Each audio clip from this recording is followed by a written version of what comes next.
The concept of pound for pound is actually something that goes way back to the bare knuckle era.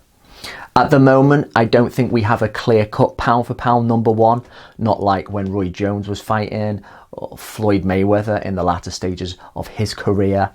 We have three guys at the top that are interchangeable. But if you do happen to pick Naoya Inoue, the Japanese monster, as number one, you think he's just about got his nose in front.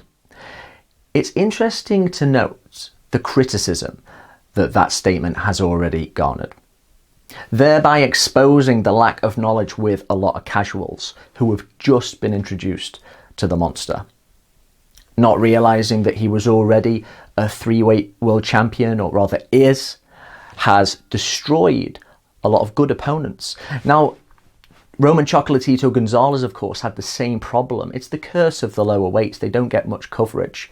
But he was already a three-weight world champion, had beaten many good fighters, was extremely dominant when HBO said this guy's pound for pound number one. But for the people who had just been introduced to him by Jim Lampley and the crew, they were saying, well, who the hell's this guy? Who's this little Nicaraguan? He doesn't box like Floyd Mayweather. I've never heard of him. He can't have ever fought anybody good. And this is the problem you're dealing with. The smaller fighters have to fight for bigger purses, and they have to fight that much harder for recognition as well.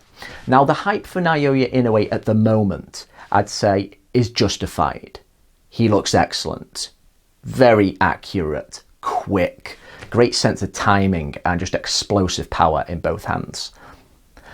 But if he keeps having these tremendous performances, we could start to see the hype get a little bit out of hand.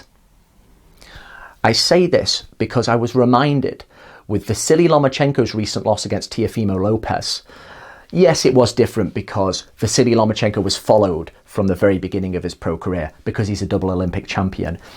But we saw once you start to get over the top with the hype, it can often just explode in your face, as it did with Lomachenko.